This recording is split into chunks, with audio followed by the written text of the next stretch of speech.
예, 아무래도 제가 출장한 곳이 중남미가 거리가 좀 있다 보니까 제가 이틀 전에 출발할 때 들었던 것보다 지금 장동혁 대표의 건강 상태도 좋지 않은 것 같습니다.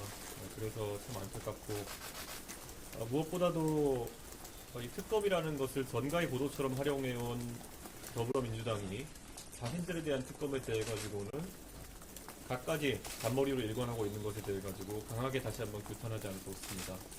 실제로 통일부 특검을 받을 것처럼 이야기했다가 지금은 5만 가지 조건이 다 붙어가지고 무슨 특검인지도 모르는 것을 제안하고 있습니다. 저는 이것에 대해 가지고는 국민들이 지켜보고 있을 것이다. 자신들의 잣대로 이 사안을 들여다보면 이미 한 10가지 특검을 했어야 되는 사안이다. 이렇게 말씀드리겠습니다. 그리고 양당의 공조 방안에 대해 가지고는 우선 장동혁 대표님의 건강을 우선 제가 체크한 것 정도로 보시면 될 것 같고, 오늘 오전 전부터 긴밀하게 협의해서 추가적인 투쟁 방안이라든지 아니면 압박 방안 같은 것들은 저희가 얘기할 수 있도록 그렇게 하겠습니다. 그리고 무엇보다도 지금 저도 간헐적으로 뉴스를 접하다 보니까 다 파악한 것은 아니지만 통일교 특검에 더해가지고 지금 신천지 얘기부터 시작해서 여러 가지가 나오고 있는데, 우선 개혁신당의 입장에서는 이런 부분을 명백히 밝혀가지고 다시는 정치권에 이런 어두운 그림자가 들어오지 않게 하는 것이 우리 국민들이 바라는 바일 것이다, 이렇게 생각합니다. 그래서 저는 구체적으로 확인된 사실들에 대해 가지고는 특검을 다 할 수 있다, 이렇게 저는 생각합니다. 그리고 근데 우리가 한번 세밀하게 살펴봐야 될 것은, 여러 사람이 주장한다고 해서 그것이 구체적인 진실이 되는 건 아닙니다.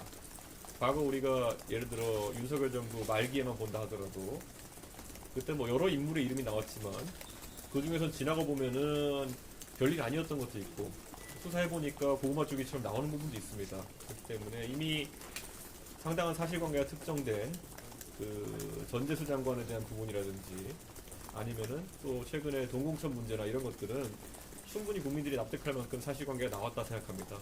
그런데 나머지 사안들은 아직 숙성되는 관계이기 때문에 언론에서 나오는 것들을 지켜보고 충분히 포함시킬 수 있을 것이다, 이렇게 생각합니다. 그래서 그 부분 또한 저희는 협의에 포함시켜서 양당 간에 단일안을 내서 여당 측에 제안해 이렇게 생각하고 있습니다. 네. 신천지 관련해서 수사할 수 있어요? 수사할 수 있는데 지금 나온 것은 당원을 가입했다, 다수의 당원이 특정 시기에 가입했다라는 증언이고, 실제 어떤 경우에도 이런 당원 가입 같은 경우에는 하다못해 구의원 선거만 하더라도 내가 가입시켰다 주장하는 것과 실제 가입된 인원은 차이가 나는 경우도 있고요. 저희가 당원 가입에 대해서 처음에 2023년 이후의 문제다라고 얘기했다, 오늘은 또 2021년 이런 얘기가 나오는데, 그 당시에 비슷한 얘기를 하신 분이 있어서 제가 당대표 자격으로 조직국장한테 세밀하게 검토해서 보고하라고 했던 적이 있습니다. 그래서 그때 이런 것들도 누군가의 주장이 아니라 검증할 때는 방법론이 있습니다. 예를 들어 과거에 통진당이던가요? 예전에 어떤 정당에서는 한 주소에 예를 들어 3, 40명의 당원들이 가입됐다고 주장하는 경우, 그러니까 주소 하나에 몇십 명이 몰려있는 경우, 이런 경우 특정해가지고 잡아냈던 것처럼 그 당시 국민의힘에서도 혹시라도 한 주소에 수십 명이 통째로 가입된 경우가 있느냐, 이런 것들을 조사를 시켰습니다. 근데 그 당시에는 저에게 보고한 바로는 그 특별한 건 발견되지 않는다. 제가 알기로 한두 군데 지역에서 8명 이렇게 발견된 것이 있어가지고 그걸 조치하라고 제가 지시했던 정도 생각이 있고, 예전에 통진당 사태처럼 이렇게 크진 않았던 것으로 이렇게, 그 통진당이었나요? 민주당이 기억이 안 나는데요. 하여튼 그 어떤 그 사태만큼 아니었던 걸로 기억하고요. 그리고 그러다 보니까 만약에 만약 그거에 대해 구체적인 증언이 나와가지고 예를 들어 불법적인 당원 가입에 어떤 행태가 나타난다, 그럼 당연히 수사해 볼 수 있고, 근데 그 수사와 정치권이 어떻게 연계되었냐는 또 다른 문제입니다. 이게 부정한 당원 가입이냐 아니면은 그것을 대가로 해서 이권을 챙겼냐는 또 다른 문제이기 때문에 이 정도 되면은 저는 충분히 특검에서 다뤄볼 수 있다, 저는 그런 생각입니다. 근데 그 정황이 나오지 않고 무더기 당원이 가입됐으니까 특검해야 된다, 이 논리라면은 민주노총은 상시수사 대상입니다. 그러면은. 네.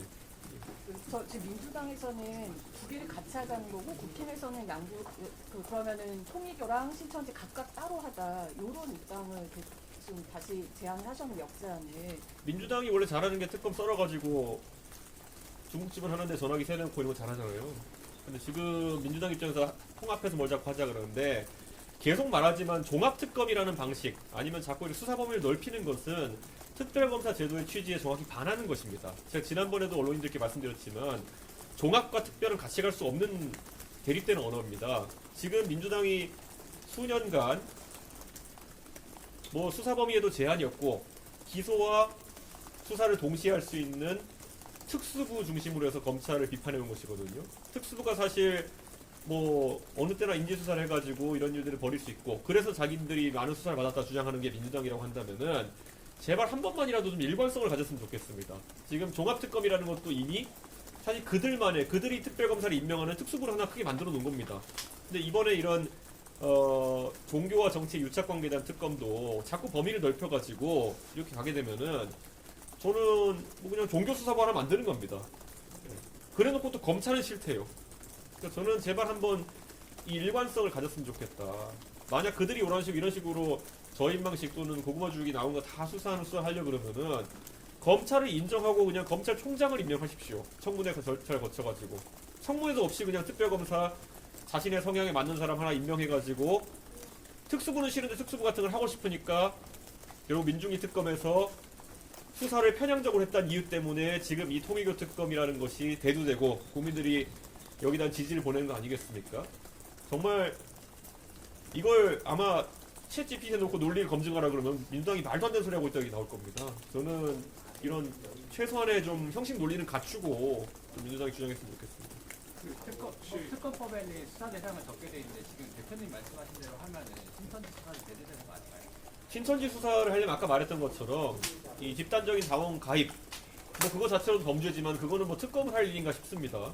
그리고 그것이 어떻게 이권과 정치권과 연계되었냐, 대가성이 있느냐 이런 것들을 밝혀야 된다. 그것이 만약에 뭐 수사 범위에 넣을 정도 특정된다 하면 충분히 넣을 수 있다 이렇게 생각합니다. 그리고 아까 말했듯이 당원의 집단 가입은 지금 지방선거를 앞두고 뭐 동네 체육회에서 하고 있을 겁니다. 그렇기 때문에 그걸 수사의 대상에 넣는 순간 이거는 대한민국을 뒤집자는 거기 때문에 좀 위험해 보입니다. 대표님 아까 말씀하실 때 전대수나 동공천을 납득할 만한 사실이 나왔고 나머지 사람들은 특정되는 관계를 지켜보고 양당 단일화를 내세우겠다고 하셨는데 이건 어떤 맥락이신가요? 단일안을 내겠다 이렇게 단일안 내겠다 했고요. 아까 말씀드린 것처럼 이제 수사를 하려면 저희가 우선 가설을 세워야 됩니다. 누가 전재수 장관한테 가서 돈을 주고 그것을 대가로 무엇을 했다라는 이제 기승전결이 나와야 이거를 검증하는 수사를 할 수 있는 것인데 지금은 그게 지금 통일교 건에 그 신천지 건에 있어가지고는 뭐 기 정도는 있을지 모르겠지만 승전결이 아직 나오진 않았다 보기 때문에 이걸 검증할 대상이 명확히 않다.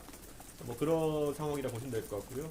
이 부분을 포함할 수 있다는 것은 우선 개혁신당 대표로서 제가 말하는 것이기 때문에 저희가 이번에 공조를 하기로 한 이상 제가 국민의힘 입장까지 앞서서 얘기할 수는 없기 때문에 그걸 오늘 오전 중으로 상의해서 아마 언론인들께 좀 말씀드리고자 합니다. 혹시 이제 오전 중에 상의하시고 이제 의견 해보시겠다고 했지만 혹시 뭐 단식 생각도 있으신지 종교에서 아니면 또 다른 방을 생각하시는 거 있으신지 저는 뭐 가장 효율적인 방법이 무엇인지를 저희가 오전 중 검토해가지고 말씀드릴 것 같고요. 뭐 장동훈 대표의 단식은 제가 본 단식 중에 가장 진정성 있고 그리고 또 소위 말하는 FM대로 한 단식인데 이것에도 꿈쩍하지 않고 지금 그 민주당이 보이는 자세로 봤을 때 어쩌면 단식보다 더 강한 것을 강구해야 될지도 모르겠다라는 생각을 하고요. 그것이 무엇인지는 최대한 머리 짜내보도록 하겠습니다. 지금 민주당이랑 청와대에서는 단식 중인데 지금 방문하지는 않고 계시는데 이 부분에 대해서는 좀 어떻게 보세요? 뭐 이례적인 상황이죠. 과거에 이재명 대통령께서 단식을 하셨을 때 그 당시에 김기현 대표를 포함한 그 당시 여당 지도부 같은 경우에는 어떤 이유에서든지 단식을 중단해달라는 요청을 했던 걸로 알고 있습니다. 그렇기 때문에 뭐 우리가 사실 어떤 상황에서도 예의는 지켜야 하는 것이고 그리고 또 사람에 대한 존중을 가져가야 되는 것이다 이렇게 생각하기 때문에 뭐 청와대나 아니면은 여당 지도부에서도 이 부분에 대해서 뭐 늦지 않게 책임 있는 조치가 있기를 기대합니다. 대표님 하나만 장동혁 대표 만나셨는데 좀 어떤 말씀 나누셨는지도 좀. 우선 오늘 지금 이렇게 먼저 제가 만나 뵌 것은 건강 상태를 확인하고 그리고 또 그걸 바탕으로 해서 건강을 챙기시라는 그런 사람으로서 이제 부탁을 드린 것이고, 그다음에 우리가 각 당의 대표로서 이제 가져야 될 어떤 판단의 영역 이런 것들은 조금 더 이제 뭐 언론인들의 관심이 집중되는 환경에서는 좀 그렇게 하고, 조금 더 이렇게 안정된 환경에서 저희가 대화를 할 그런 예정입니다. 예. 고맙습니다.